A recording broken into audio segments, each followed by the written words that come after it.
Wow, thank you so much. We have a sold-out show tonight here in Cincinnati, Ohio.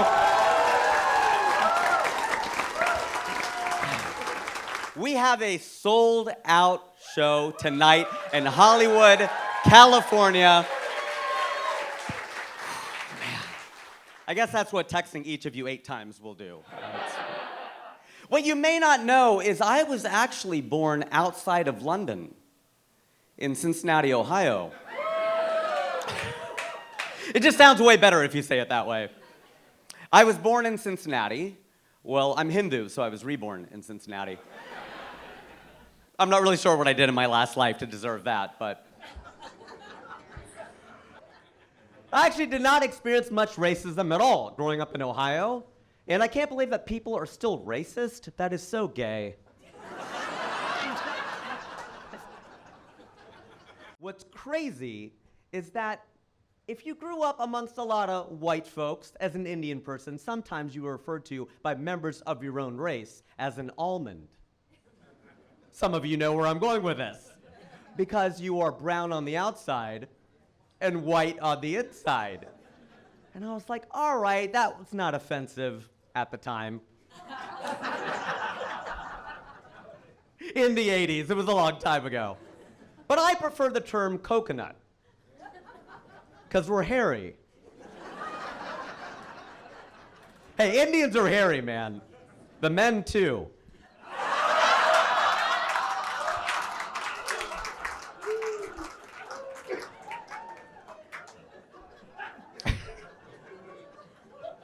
She's like, nice job, Baldy. Yeah, let's see the hair up there. Yeah. I'm quite liberal on immigration. I'm here. But it's not like I don't get the conservative argument. I totally get it. People jumping the border, getting all the same rights as Americans. I don't know if I'm down with that either. I understand that. It'd be like, sir, if I broke into your house. If I broke into your house, I'm like, I know I should not have done that. But now that I'm here, can I have my own room? I get the argument. It's just, I don't know that I agree with it because we're Americans and we can be dicks about immigration. On the border, we put a state called New Mexico.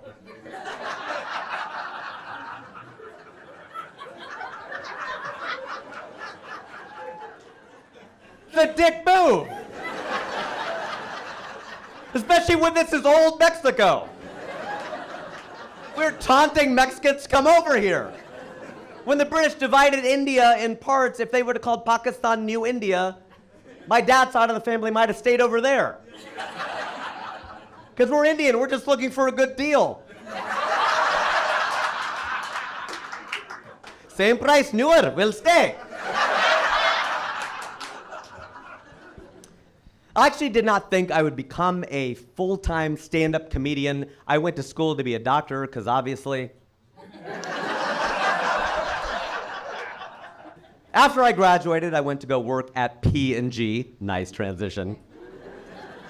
Procter & Gamble, P&G, the Peach, as I love to call it, the Peach. I worked there. The reason I use some slang is because a lot of people of color who worked at the Peach. I'm a brown guy. My manager was black.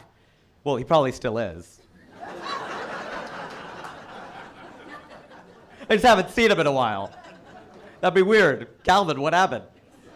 I got promoted.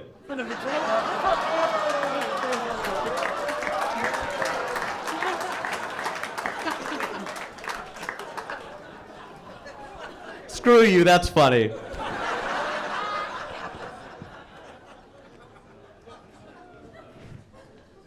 The thing is, white people, you can loosen up. You know why? Because white people think when people of color get together, we're making fun of you. We are not. We're making fun of each other without your guilt, all right? That's what's going on. Because Calvin and I would bust on each other all the time. He was my boss. I remember one afternoon, I walked up to him. I'm like, hey, Calvin, are you free? He goes, since 1863, dog. That's a good one. I'm taking that joke to go bananas, son. It's a good joke. Taking that to Hollywood, son. The thing is, brown people and black people were mixing a lot back then. Deepak Chopra became the most famous South Asian in America by appearing on a show hosted by Oprah Winfrey. Hosted by Oprah Winfrey. They were a great duo. I wish they would have gotten married. She could have been Oprah Chopra.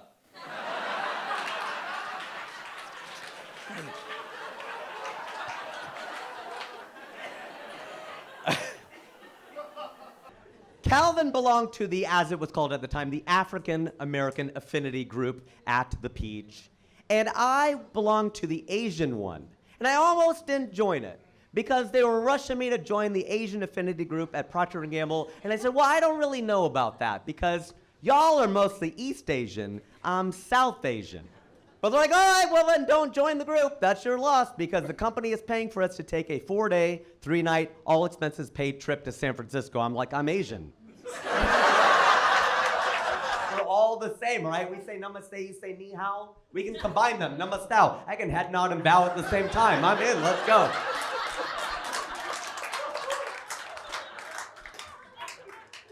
I was telling a Caucasian friend of mine, not sure that's where it comes from.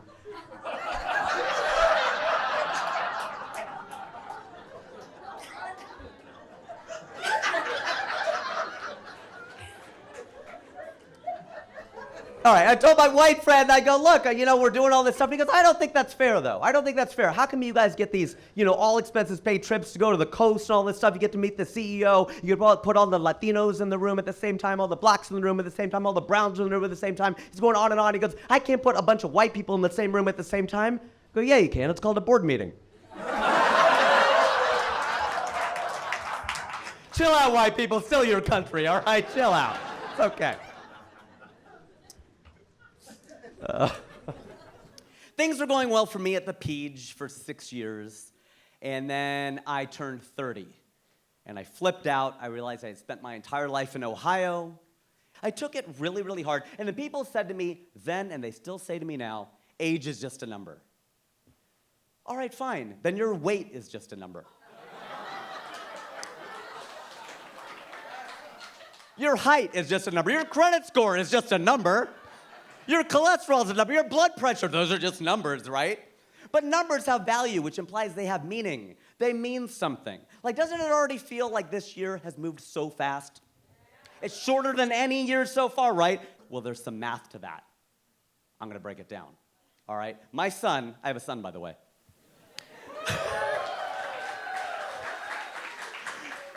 My son is turning 2 years old. I know. He's turning 2 years old, so this next year of his life is 50% of it, right? 1/2, 50% of his life. It's going to feel really long to him. This next year, I'm almost 50. I know, black don't crack, brown don't frown. That's what I'm saying. So this next year is 2% of my life. So to me, it's going to feel really short. To him, it's going to feel really long. And the only reason I tell you that is to depress the hell out of everyone in the room. No, I say it because I want people to stop saying age is just a number. It's crap. In fact, toilet paper is a very good analogy, in fact, because when you sit down and check to see how much toilet paper is left, hopefully in the reverse order, you check, and then you sit down. When you think half of the roll is left, there's actually less than half left because of the way that circumference works.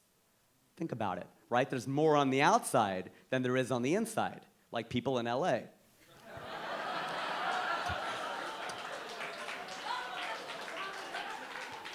So my analogy is that life is like toilet paper. The less that's left, the faster it goes.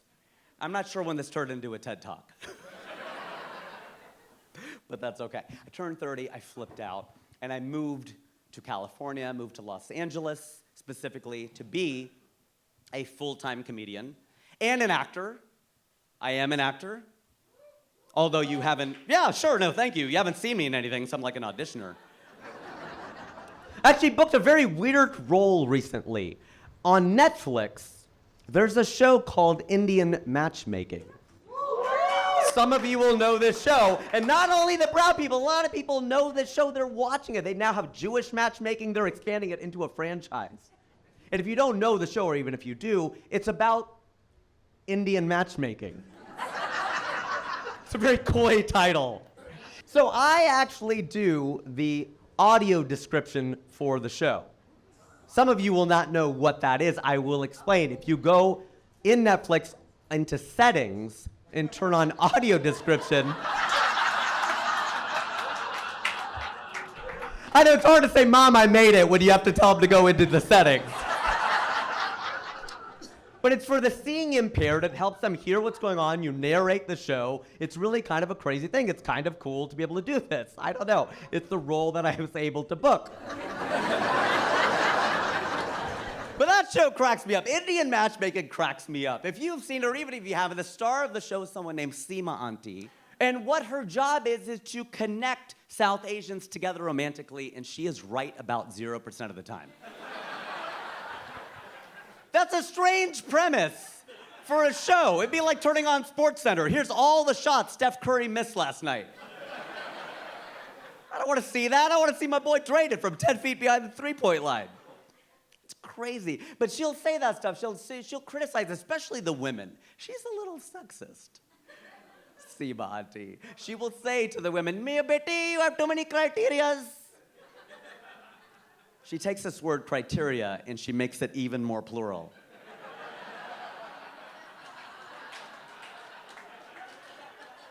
To show you how single you are. It's true that she'll say to them, she'll go, "You know, you get 60, 70% of what you're looking for, it's okay." Really, Auntie? When's the last time I could bring home a 60, 70% on a math test? 60, 70%, get out of here. That's crazy. I think, acting is hard. Actually, you know what? I don't even know if acting is hard because auditioning is really hard. Thing is, they always tell you in LA, you need to make yourself unique. You need to find what makes you, you. Get tired of hearing that out here. What makes you unique? That's hard to find. Out of the 100 billion people who have ever lived on Earth, the 100 billion people who have ever lived on Earth, what could you do that no one else has done? Well, mine's a little weird. I'm the only person to perform stand-up comedy on all 7 continents. Thanks.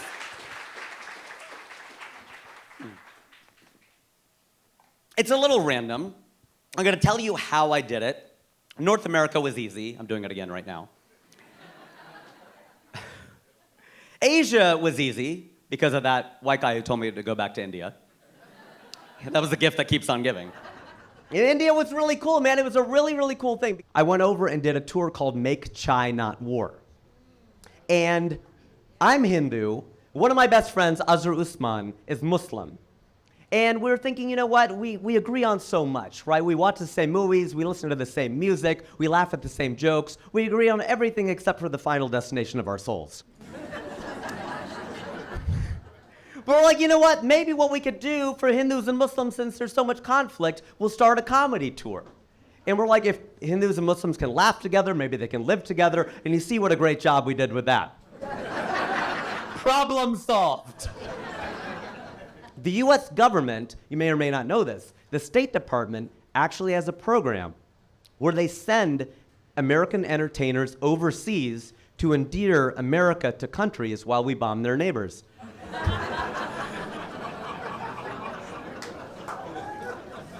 Funny because it's true. And so the thing is, they'll send over jazz singers and comedians and artists, and it is really a cool thing. So the US State Department was like, get one more comedian. We got Hari Kondabolu out of New York, and so it came to pass. The US government sent 3 comedians to India. And they brought us back, by the way, because this was during Obama. Trump would have just left us there, I think.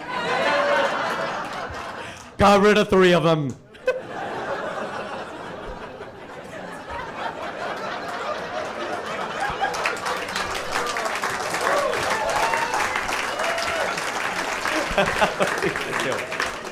These were big shows. We did 7 shows in 7 cities. It was crazy. We had an average attendance of about 1,500 to 2,000 Indians in these audiences. It was crazy. About 2,000 Indians. Well, although India is now the world's most populous country, so 1,500 Indians is like 300 Americans. Which also checks out weight-wise.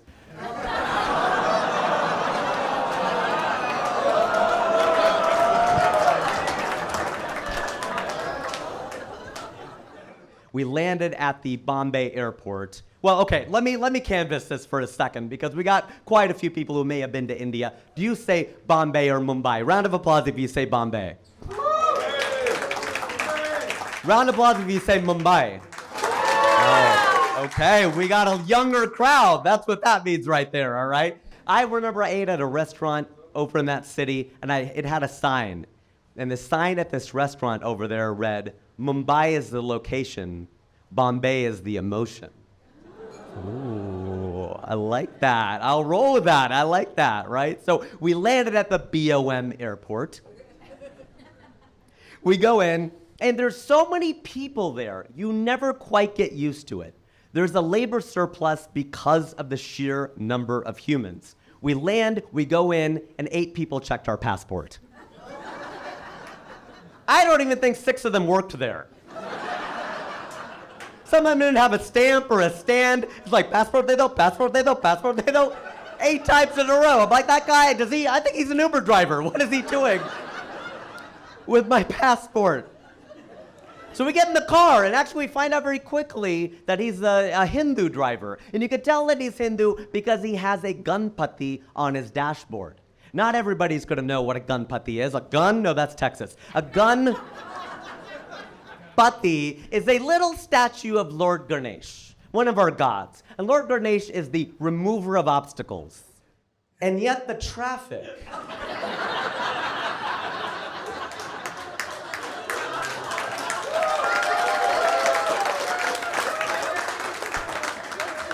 Is he asleep? What's happening? Thing is now, some people say, well, it's not like that anymore. Well, here's the thing. Any place that you leave is frozen in time for you. My parents came to this country in the early 1970s. And the typical story is the man comes over with a degree in engineering, gets a job, flies back, gets an arranged marriage, and brings his bride over to this country. My situation is completely reversed. My mom came here first. Girl power. She came from a progressive Punjabi family. Her parents believed that they had 2 sons, 4 daughters. They're all going to college equally. This is the 1950s in India. They made it happen. Okay, that was amazing. My mom comes over here in 1970. She flies back to marry the man with whom she's in love. It was a love marriage. It was a love marriage, not an arranged marriage. Well, it was kind of an arranged marriage, because my dad arranged to become a completely different person after they got married. In that way, every marriage is an arranged marriage. But he came over in 1973 with a degree in poli-sci, worked as a salesman, my mom as a teacher. Completely different story. They did not go back to India, although I think they were told. They did not go back to India until 1985, which is a long time. And we thought that was a long time until we found out recently that one of my mom's really good friends went back to India for the first time this year. She left in 1968. And she gets back and she's like, oh my God.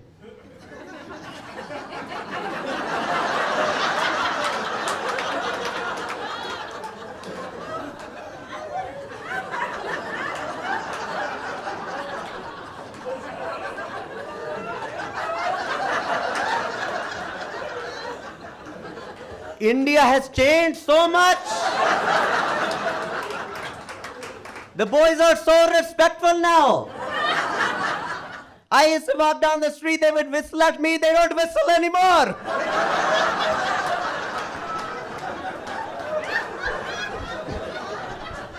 Like, that auntie has swag. I gotta bottle up and sell it like 5-hour energy. Also invented by an Indian. Thing is, of course, there's not much of a language barrier. It's one thing we can thank the British for, all right? Everybody there, a lot of people there at least speak English. But they kind of do the thing that Seema auntie does. They make things plural that are not plural. People would walk up to Azhar, to Hari, to me, and they were really nice. They would say things like, we love your YouTubes. We love your YouTubes, yaar. We love your YouTubes. And it's just like my tubes. It just sounds so personal when you make it plural. Like, I don't have any tubes. I think I learned that in pre-med.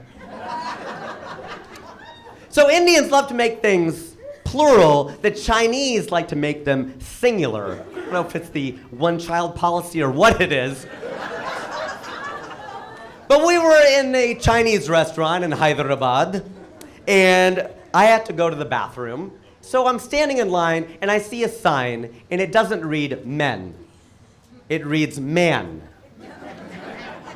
And I'm laughing my ass off. I'm like, oh, the Chinese, they don't know that it should be men. They put man, right? They gotta be wrong, there's no way. Then it's my turn to go inside. I go inside, and there's only one toilet. I'm like, they're right.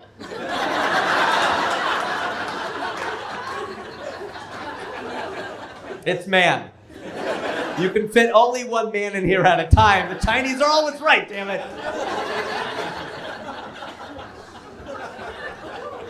Speaking of the Chinese, Senator Rand Paul of Kentucky was grilling then Secretary of State Hillary Clinton on Capitol Hill about the Benghazi hearings. That's a lot of proper nouns and prepositions. But you remember this, right? Republicans were giving Hillary a lot of hell about the confirmation process and all that. And he brought up our tour. He goes, you guys spent $100,000 sending 3 comedians to India. That was our tour! Because of that crazy Republican in Kentucky, we're part of the congressional record. Except in our moment of glory, he called it Make Chi Not War, which would have been Chinese. Now, this part of it did not make it into the congressional record. I will say right now that one of the great improvements in India is the bathroom situation. It's way better, okay? I remember going with my parents in 1985, and they had the squat toilets. All right, people ask why we do yoga. They're like, is it tied into meditation and inner peace? I'm like, no. Not inner peace, outer pieces, okay? We're trying not to fall in the toilet. Too bad my son's not here. He'd love that joke. Okay. We're on our way from Kolkata to Durgapur. And you know it's a true story because I cannot pronounce Durgapur. I would have picked another city. But we were on our way from Kolkata to Durgapur in this 3-hour ride in this red van. We're late per usual, and I really have to go to the bathroom. So we're almost there. I'm like, I cannot hold it anymore. I'm shifting in my seat. I'm not even shifting in my seat. I'm full-on Punjabi dancing. You know, like I just cannot even, like that's where our dancing comes from too. I just cannot hold it in at all. Like I'm dying. They pull over the van to this line of shops and stores, and I get out. And I have to go to the bathroom so badly, I can now speak Hindi. Because I don't speak Hindi. And I was always ashamed of the fact that I don't speak Hindi, but it's because I was born in this country before 1984. That's my theory. The mantra at the time was assimilation. If you're born in this country before 84, you probably don't speak your native tongue. Now, after this, you ask the kids these days, they speak Rajasthani and Punjabi and Gujarati, and that's just the Tamil kids. They're really smart.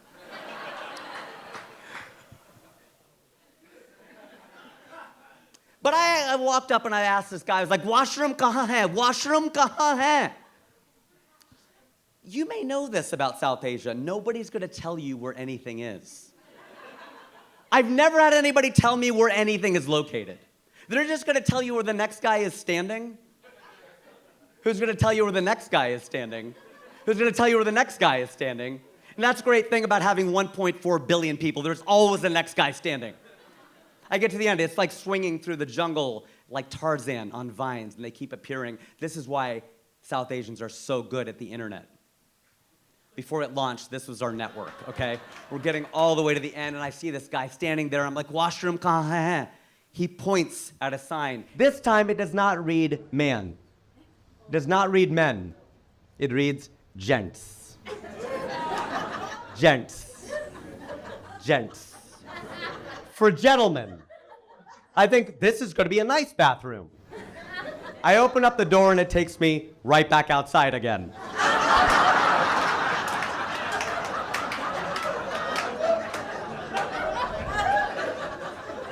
It's just a hole. It's literally the whole bathroom. It is a hole in the ground. Never in my life have I felt more like a gentleman, by the way. Cars are whizzing by, I'm whizzing into a hole. At least they could give me a top hat and a cane, I could feel like a gentleman. I go in to complain. I'm like, there's a hole in the toilet. He goes, that is the toilet. So I book a bar gig in Brisbane. My dad's brother has lived in Brisbane with his family for over half a century. Go to Sydney, and I don't know if you've been to Australia or not, but Aussies are some of the best crowds in the world. They are amazing, because to make them laugh, all you have to do is make fun of the British. They invaded 90% of the countries on the planet. You know that? At the time, it was 90% of the countries on the planet. And I always wondered, how did they do it? I remember asking a British friend of mine, we just celebrated July 4th, when's your Independence Day? He just stared at me. Until it hit me, oh, that's right, you don't have one. You just have days that other countries gain their independence from you. But how'd they do it? I think it's that voice. That British accent does something to people.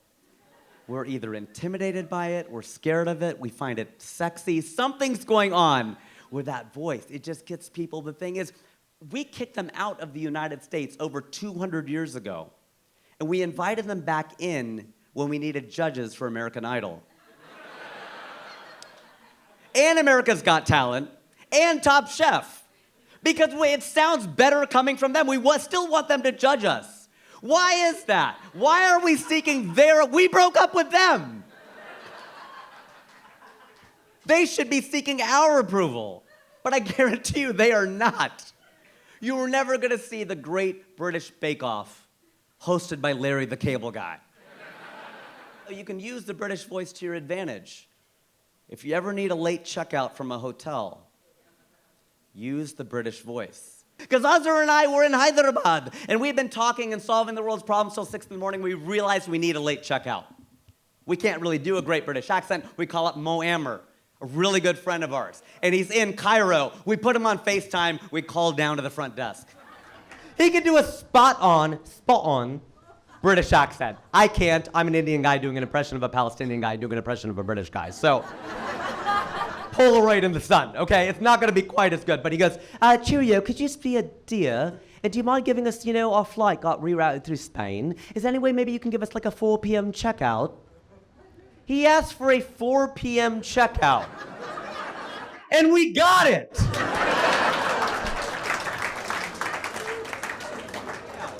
Do you have any idea how late that is? That's an hour later than the check-in of the next day. And it's a really late checkout. And by the way, my wife's family hates this show because they're Gujarati and they run hotels and stop telling everybody how to get a late checkout.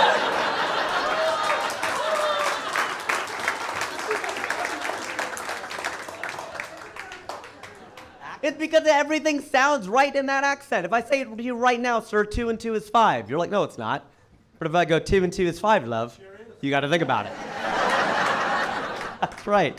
Because the British are smart, I'm sure that's probably applicable to them like anyone else. They get a lot of credit because of that accent. They're not that smart. Right? You do know that the British used to send their criminals to Australia. I'm not making that up. You know that, right? Australia was a penal colony for the British. But I don't know if you've been to Australia, it's a way better place than England. It's warmer, it's larger, cooler animals. I think if the British were really that smart, they would have gone to Australia and left the criminals in England.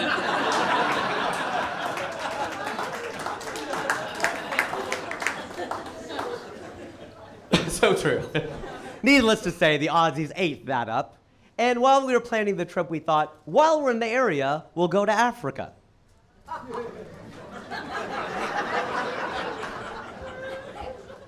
Clearly, we went to U.S. public school.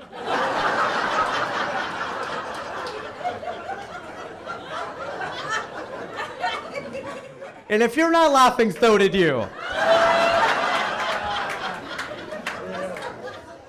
Because Africa is nowhere near Australia. We found this out the hard way. We're like Southern Hemisphere. How far could it be? Really, really far. I got news for you. The Southern Hemisphere is just as big as the Northern Hemisphere. 18 hours later, After connecting through Singapore, we land in Johannesburg. And we loved South Africa because my wife's mom was born in South Africa. In fact, we have a lot of family down there, and we loved it. We loved everything about South Africa, except for the name. They sort of gave up when they named the place, didn't they? What direction is it? South. What continent? Africa. Done. We're not going to put any more thought into this at all. Then again, we do the same thing here in the United States. We have stores here called mailboxes, etc. Linens and things. Bed Bath Beyond. What's the etc.? What things? Anything could be in that Beyond section. What's in it? We flew home through Paris, so that was Europe for us. And the French, being the French, insisted that every comedian on the lineup at this bar gig do at least one joke in French. I've not taken French since college. Does anyone here know what the word is for now in French? Wow, look at this, very cultured audience. Literary and cultured, I love this. That's right, maintenant. Maintenant. 3 syllables. That's a long word for now.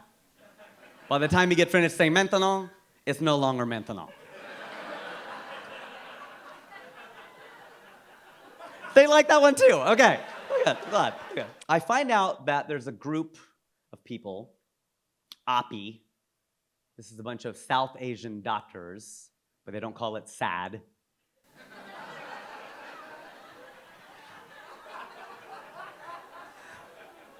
Because they're happy, they make a lot of money.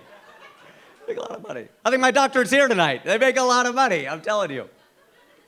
What kind of medicine? Internal medicine. Isn't it all internal medicine? Unless you're a dermatologist, it's all internal medicine. And I remember saying something about how they make the least amount of money, sorry. But then I had a pediatrician come up to me, and she's like, actually, we make less money. I'm like, well, your patients are... They should make less. It's like operation. I mean, come on. I find out that this group, API, is setting sail from South America to Antarctica. Boom. I'm hitching a ride with these fools. I'm going to do it. I don't care if I'm pre-med for 2 years. I'm going to sleep in the hold of the ship like Leo DiCaprio. I'm in. Okay? I'm going to do it. I hitch a ride. I take my college roommate along with me, and we fly down to Buenos Aires.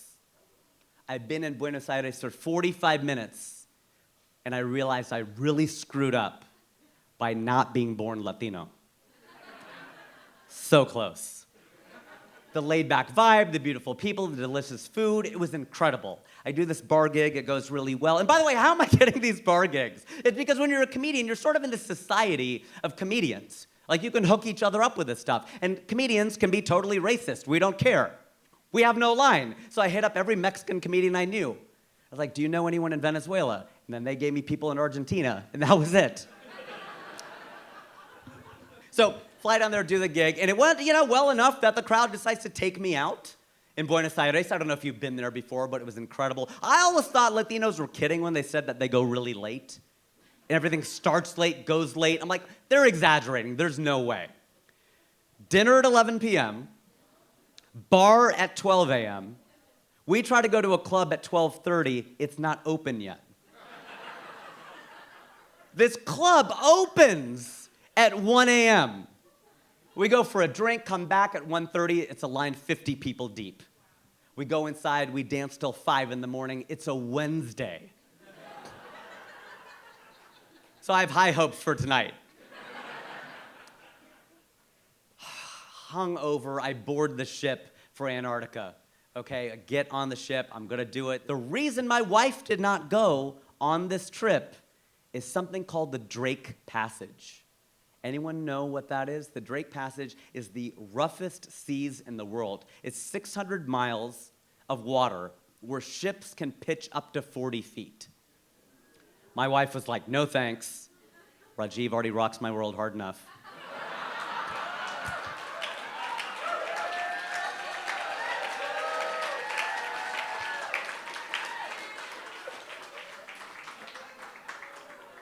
Hi, Mom. Hey, you got a son out of it. What do you want?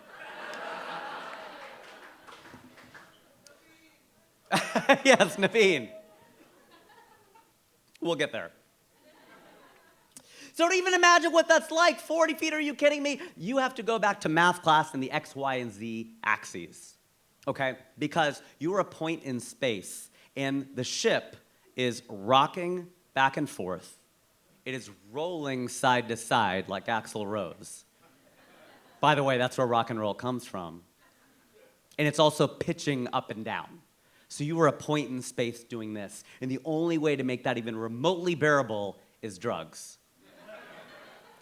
They give you something called a scopolamine patch, okay? Scopolamine is a drug. You take it, and it is to cure seasickness. The side effect, I'm not making this up, is nausea. That'd be like if Viagra, the side effect is impotence. Like, are you kidding me? What's the point of that? Literally, like, what is the point of that? Crazy. So we put it on, and then you read the package, and it tells you it is a patch to be put on a non-hairy part of your body. You're ahead of me on this one. Yeah, we're South Asian. Where's it gonna go? Behind the ear it goes, and oh my gosh, scopolamine. Oh, I learned to love the Drake passage more than, you better find your lovin', you better find your heart. That's a passage by Drake. My British accent's a little better. And we're sailing along with all these Indians who bring along their own chef.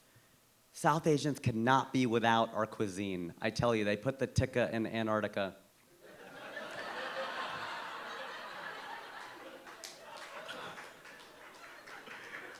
I love a good pun. I'm a Punjabi.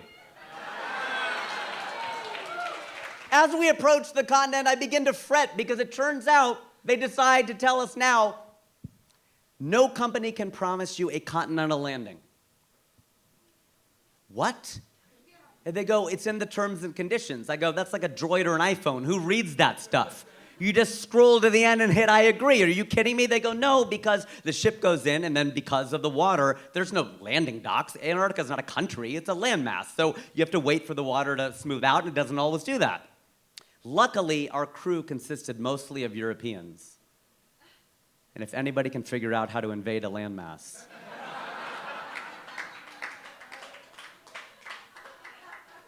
they got us onto the actual continent. I performed for some cruise mates and some penguins. It was a cold room. But this brown guy did all right in front of a black and white crowd. By the way, you're not allowed to approach the penguins. They have to come to you. It's like Bumble. And the penguins are very cute, but they're kind of aloof. They kind of don't care that you're there. Then again, anytime anyone desperately traveled thousands of miles to come see me, I kind of blew them off too.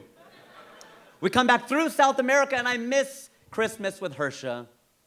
I'm really sorry. But I did text her from South America saying, let me know if you want anything from Amazon.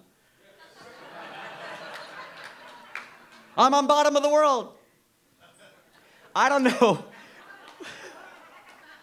I don't know what it says about me that I got my stand-up comedy on Antarctica before I got it on late-night TV. But that's how I became the only person in history to perform stand-up comedy on all 7 continents.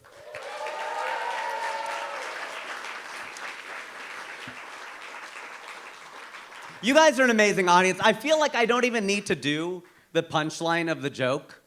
Like, you're just with me from the setup. I feel the love, you know what I mean? Because every joke has a setup and a punchline. Sometimes some tags, little punchlines after it, but it's basically a setup and a punchline. And there are actually comedy clubs in the United States called The Punchline. There's one in Atlanta, there's one up in San Francisco, and I do really well at those clubs. But I think I would crush at a club called The Setup. If all I had to do was set up a joke and walk away, I would be amazing. I would be the king of that comedy club. You ever go to a 3D movie and they give you the red and blue glasses at the beginning of the film? You ever do this thing in the middle of the movie where you take the glasses off your face just to see what the screen looks like without the glasses? It's so weird.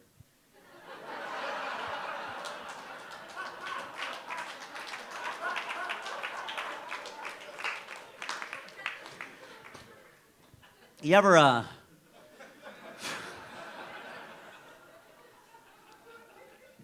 you ever drive along in your car and you look down at the odometer and it's like 9,995, 96, 97. You get all excited because you're like, oh, I'm going to see it turn 10,000 on this trip. And maybe you go through a drive-through, check your phone, and then you look down again, it's 10,002, and you're like,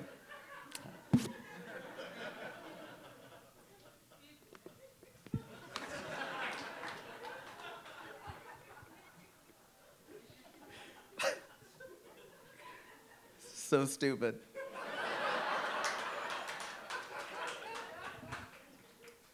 You ever landed at LAX and you're really, really tired, and so you get on one of those moving walkways and you lean against the moving handrail, but it's moving at a different speed from the walkway?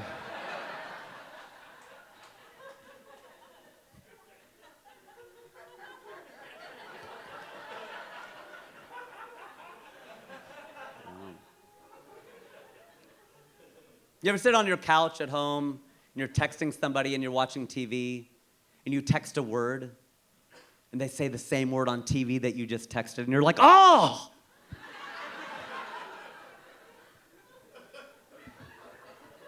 Just 40 more of these. You ever out with a group of people and you ask somebody to take your picture with a camera phone and they line up, you're all ready, and then somebody stands right next to them with another camera phone, and now you don't know which one to look in? So you sort of split the difference, and you look like an idiot in both of them.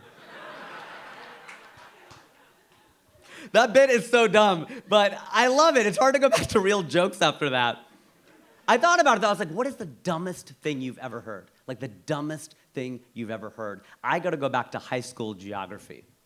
There was a girl in our class who could not understand how it was possible to go downhill and north at the same time.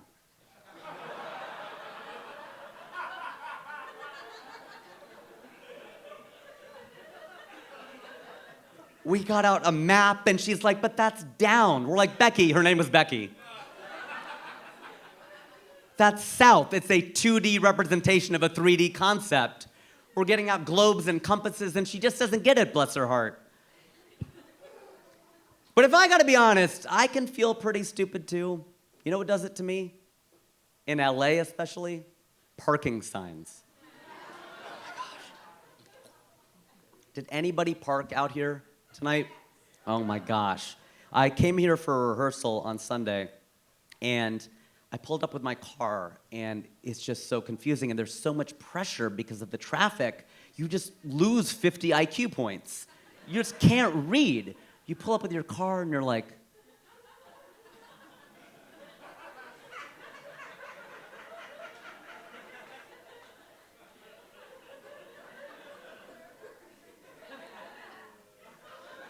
there's like 4 signs.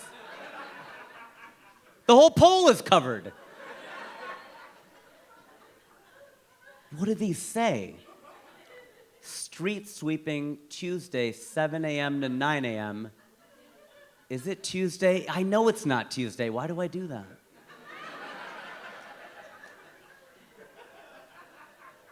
Two-hour parking except Sunday. Does that mean I can park for 2 hours on Sunday? Does that mean I can't park at all on Sunday?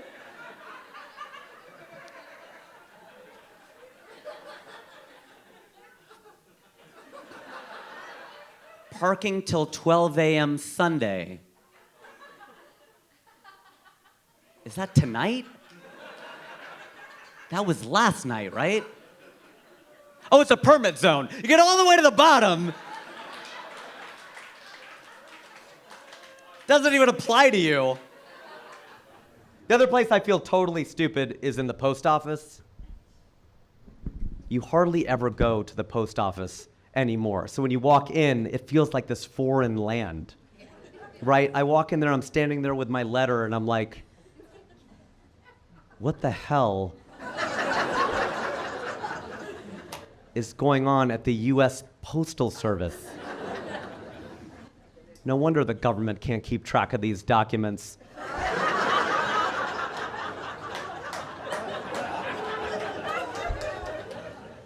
Metered mail? Stamped mail. What the hell is metered mail? This has a stamp on it. Does that mean? Because once I drop it in there, it's all over.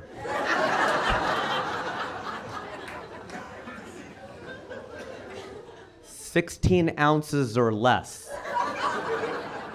Should that be fewer?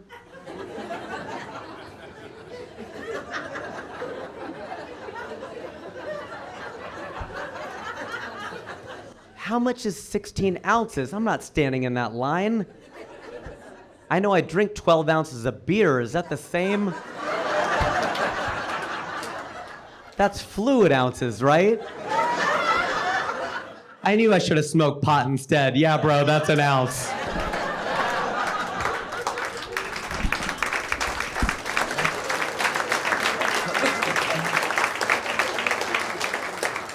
Sometimes I wish I would have smoked pot because I think I would have been one of those one-liner stoner comedians. Because those one-liner stoner comics crack me up. I love that stuff. Especially when they say things like, "Shoot for the moon. That way if you miss, at least you'll land amongst the stars." Whenever people say that to me, I think, wow, this person does not understand astronomy.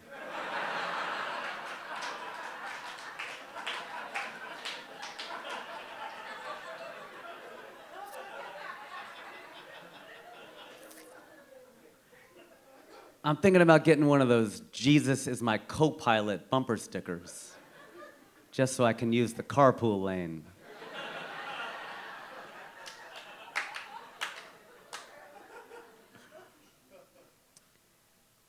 If you're a smartass, do you have a wisecrack? You know, my Buddhist friend sends me emails with "please see detached."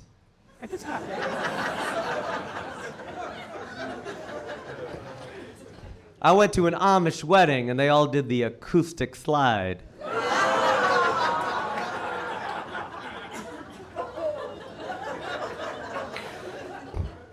The other day I was on a Zoom and everybody put their names and pronouns like he, him, and she, her. I changed my entire name to Michael Jackson. Just so I could be. I just found out that was a meme. I'm like, I don't know if I should be proud or ashamed. I don't know.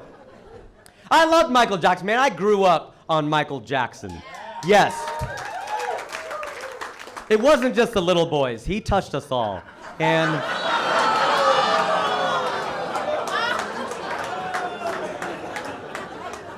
the thing is, I'm a big fan of black music in general, pop, funk, disco, but I'm a big hip-hop guy. And hip-hop has a different tradition. It came out like the blues. It was oppressed music in the 80s, and that was a very, very different thing until 1992, when Biggie Smalls dropped the lyric, "Birthdays was the worst days, now we sip champagne when we thirsty." That's Biggie right there, and suddenly hip-hop became celebration music. And I love that. I love progress. The only thing I'm gonna say right now is that if AI, artificial intelligence, is getting its information about the American people from American music, it's gonna think black people have everything and white people ain't got nothing. Because you put on a black song, a hip-hop spot, they talk about what they have. I got my ride, got my shorty, got my drink, got my two-step. You put on a white song, a country track,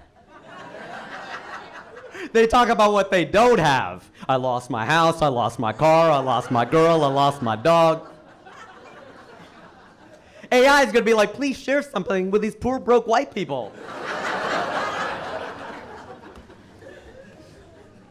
I love country music. I actually love country music, as long as it's America. I love country music. I really do, I do. Because they do everything themselves. They're singer-songwriters. You don't really refer to country as singer-songwriter music. You think of like Jack Johnson or John Mayer, but it is. It's singer-songwriter music where they do everything themselves, which is ironic. Because hip-hop is about big upping yourself, right? I don't need anybody. I did this alone. Now let me give a shout out to the 20 homies who helped me make this track. Right? It's like you've been on this plane before where the pilot comes on, they're like, this is your captain speaking. This is a Delta flight. in partnership with United, operated by American Airlines, in partnership with Southwest. Who's flying the plane? This is why I love Nelly. Does anyone remember Nelly? Oh, State Lunatics, I love Nelly. Because he was like a narrator. He would always tell you where he was. You always knew what he was wearing. Vocal tank top on at this point. He would tell you exactly where he was. Get off the freeway, exit 106, and parked it. Why is he giving us the exit number? Are we supposed to meet him there? Should we be writing this down? He told you about the kind of females he was into. She could be 18 with an attitude, 19 got a snotty acting real rude. Whoa, Nelly! What a range of ages and dispositions.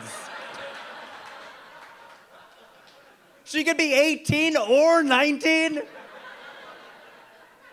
with an attitude or kind of snotty and real rude. That sounds like that could be the same woman. You're in the club later tonight, it's her 19th birthday. Before midnight, she's 18 with an attitude. After it, she's 19, got a snotty acting real rude. Expand your horizons, Nelly. That's why I love Jay-Z. Oh, Jay, man, he's the king. I love Jay-Z. I love that track he had with, rest in peace, DMX. Remember that? Remember that track he had called Money, Cash, Hoes? Money, cash, hoes. They were talking about the 3 things they wanted out of life. Money, cash, hoes. I love that song. But these are not the 2 gentlemen with whom you want to find a genie's lamp.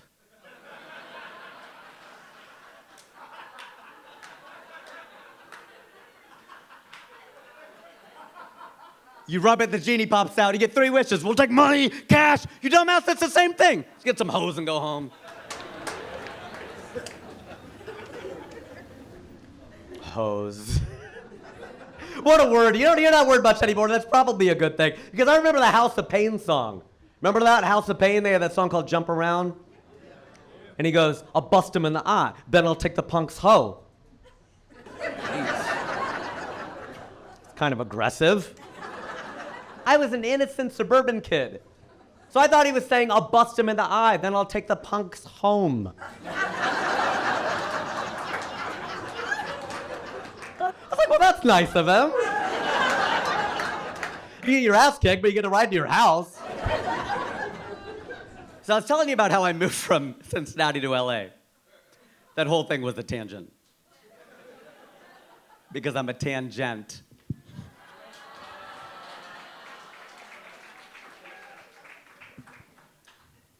2006, exit 106. 2006. I moved to Los Angeles, and I am single because I'm a professional comedian. Ain't nobody dating you in this town. If you're broke, man, it's tough. In LA, dating is hard. You hear that all the time. And then people will tell you from other cities, like, dude, dating is hard everywhere. No, LA is a special kind of dating hell. And I'll tell you why. It's because everybody's selling and nobody is buying. There's a surplus of everything. You go to a party, everybody's looking for someone better to talk to. The guy right in front of you is like, subscribe to my newsletter, listen to my podcast, come to my show, and that's just me. I ended up getting really good at talking to women at bars. I spent a lot of time talking to women at bars, and all my male friends, all my man friends are always like, why are you always talking to women at bars? I go, because they're my height. The thing, all my guy friends are 6 feet tall. I got tired of doing this all the time. I wake up the next morning with a crick in my neck. And all these people are like, what, did you get some action last night? Did you go down on a girl? I'm like, no, I went up on a guy.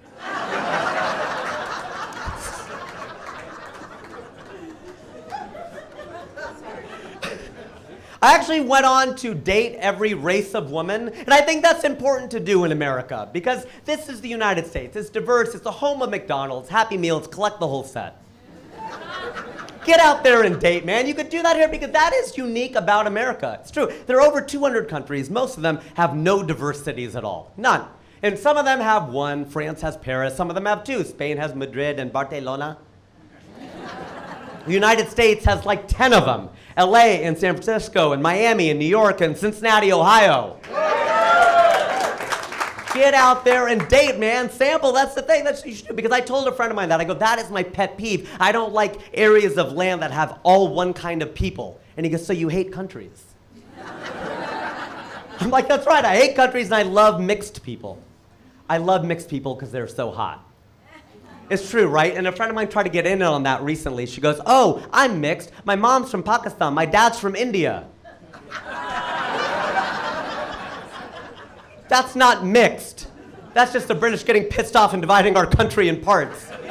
Can't use that to book more commercials.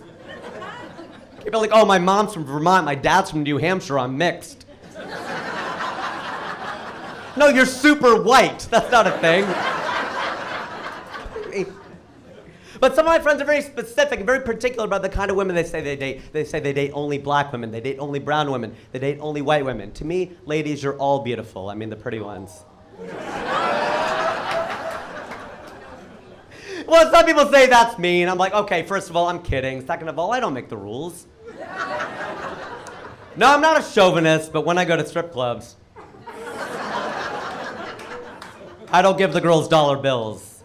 I toss them Susan B. Anthony coins for the irony.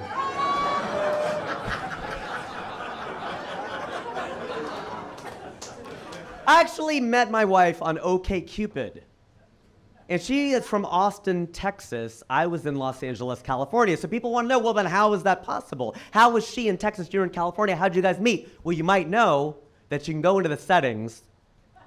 It's amazing how much my life is dictated by settings. And change the radius of people who are looking for you. It's true. Tip in case you need to know it. 5 miles, 25 miles, 250 miles, desperate. Mine was set to desperate. I was almost 40 and age is not just a number, all right? I was like, let's go. And I'm so proud to tell you that we brought our first child into the world. His name is Naveen, and in Hindi, that means new. So I guess we're gonna have to rename him every year. But it was the only name on which Harsha and I agreed. Because it's hard. Indian male names are hard. Indian male names are like penises. I really only like my own.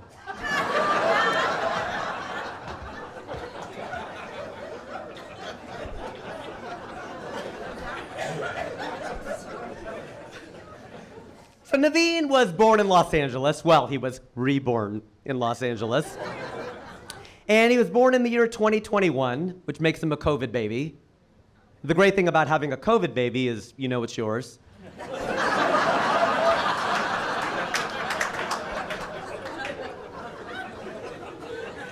Although we had a lot of Amazon deliveries, so who knows? What can Brown do for you? Maybe we found out. I don't know. Because this was during the pandy, the page, the pandy, I love my abbreviations. During the pandy, we did our birth classes online. And because we were in there with a bunch of other parents, we learned how stupid the questions are. And it makes you worry about the future of this country. Or the present, because these people are already here having kids. Okay? Somebody asked, they were like, look, this was during the pandemic, okay? So you were allowed only one visitor in the room. Everybody got it? One visitor in the room. It's during the pandemic. They have to be safe. It's California, all that stuff. One visitor in the room. So then people started asking, well, can anyone else come in? No, one person. It kind of helped us out because all 4 grandparents came to stay with us for a short Indian visit of 3 months.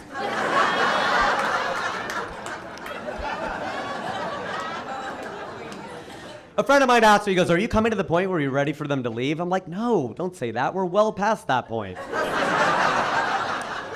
4 grandparents, 3 months, you do the math. I'm Indian, I'll do the math, okay? And the reason is, because I'm Indian, we can't ask them to leave. We're not white. Now my friend Rob, over in Indiana, he was like, his mother-in-law came to stay for a long white visit of 5 days. On Sunday, it snows. And she goes, maybe I'll fly out on Monday. He goes, you're leaving today. I don't care if I have to shovel the runway. You're going. Try saying that to an Indian mother-in-law and see how long you live. So kind of help me out, because God forbid they'd allow 2 visitors in the room. Which grandparent was going to go? That was a reality show I did not want to watch.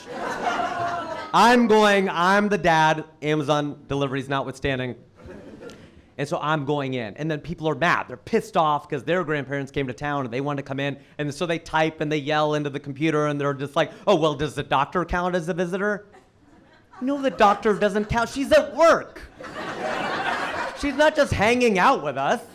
Do the nurses count? Any nurses here? Any Filipinos or Malayalis? Okay. That's the thing, though. Like, no, of course, they're at work. So just be a smartass. I type in, does the baby count as a visitor?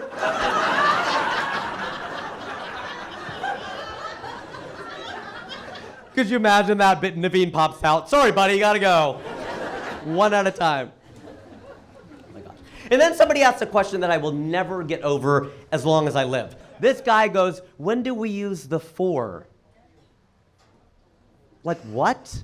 When do we use the for? And we're as confused as you are right now. When do we use the for? And we finally catch up in the materials and we realize he means, when do we use the IV?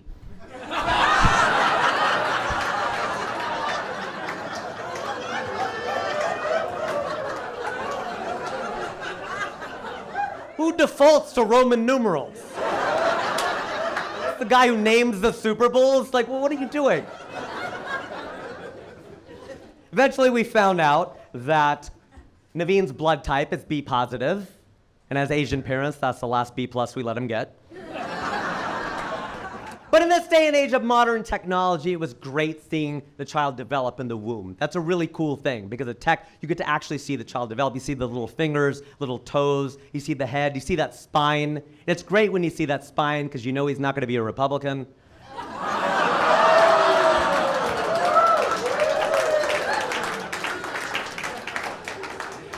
All right, he sleeps a lot too, so he's like Joe Biden. Okay, all right, I could be bipartisan.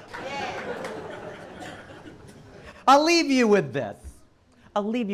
I do sometimes worry about the world in which Naveen will live. I don't know where he's going to get his information. I feel lost all the time. Where do you get your news? How do you find it? I'm ashamed to admit that I get it from the Brits. All right, from British news. I definitely read and watch British news, like the BBC, The Guardian, The Economist, because I told you, we believe anything in that accent. And the thing is, the reality of it is, I don't feel that bad going outside to find out what's going on inside, because it's like when my wife and I go to a party. We're standing around in a circle. You ever do this with your spouse, and a stranger asks your spouse a question? Somebody will ask my wife a question, and whatever my wife says is something I've never heard her say before. I'm like, is that what's going on with her? Who knew? I think the reality is Barack Obama wanted to believe that we live in a post-racial world, right? And the thing is, I listen to Obama a lot because he's half black and half white. I'm neither black nor white. We have that in common. But remember, he would always use that phrase, let me be clear. He'd say that all the time. Let me be clear. Let me be clear. Let me be clear. Let me be clear. And after all these years, I finally figured out what he meant. I think in this racial world, he's just tired of being a color.